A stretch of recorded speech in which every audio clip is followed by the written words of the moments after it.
At the time he was living in a castle in Germany. We all stayed in the castle and he recorded the whole thing there. We recorded the orchestra there and everything. Tell me this. So you worked with Uli for, I think it was a couple years, correct? Like you toured with him for a few years and then you did Under a Dark Sky. Yeah. Tell me about sort of how you came to join him, working on that record, that kind of thing. Well, I ran into him at music school, MI Music School in Hollywood. He would do his guitar clinics. He would come around every year and do some intensive guitar clinics. He calls it Sky Guitar. And he's a fantastic teacher, actually. He really, I watched him do those clinics, and he's really, really good with kids and putting them on the right path instead of the path that they all choose to go to, the shredding, as much distortion as possible path that they all. But somebody asked me to sing a song with him. It wasn't him, because when I sang with him the first time, I didn't know him yet. So it must have been somebody at the school. And I sang Sails of Sharon with him, and he was like, "Well, you sound like the real deal. Let's work together." Just that simple. Eh? You both happen to be at the music school, and okay, let's do it. Yeah, that's how I remember it. I don't remember anything else. I just remember the first time singing with him was at MI there, and I didn't know him yet, so that had to be the introduction. And that would have been probably mid-2000s, something like that, I'm guessing? Yes, probably 05 or 06, something like that. Yeah. Oh, okay. And then, so did you tour with him for a couple of years before Under a Dark Sky? Yes, I did a few Taranaki Festival in New Zealand and things like that. And then, at the time he was living in a castle in Germany, 57-room castle with a 7-bedroom guest house. But we all stayed in the castle and he recorded the whole thing there. We recorded the orchestra there and everything.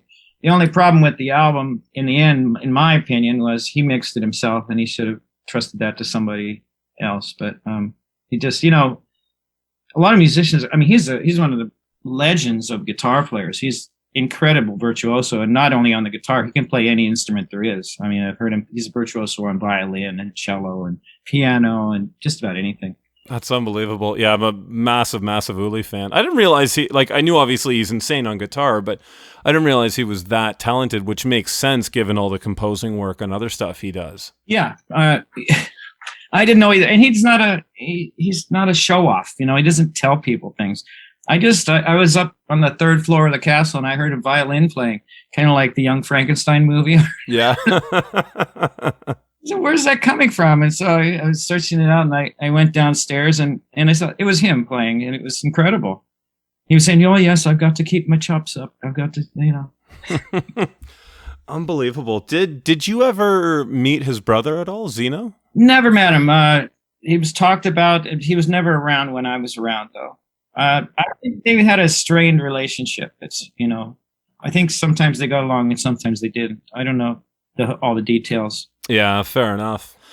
So tell me then, so writing and recording that album, was that like Uli had everything already done for it and it was pretty much just sing your parts kind of thing, or was it more collaborative? The collaboration was not that much because he already had everything mapped out.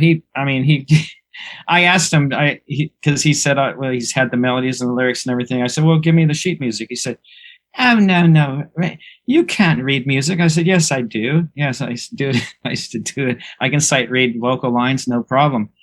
He said, "Oh, that's not rock and roll." I said, "Yes, it is." And so, yeah, I had him give me lead sheets, and I just recorded the stuff there. And, he has enough of Jimi Hendrix's equipment to start a Jimi Hendrix museum, which he's been talking about doing, because his wife, who passed away, was Monica Daneman, and she was Jimi Hendrix's last girlfriend. So he's got his guitars and some microphones and a lot of clothes and a lot of stuff.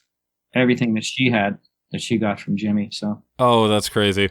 No, Helge, who engineers the last couple records from Fair Warning, he's a friend of mine. So his line about Uli is, Uli at least once a day says, "there's not enough Hendrix here.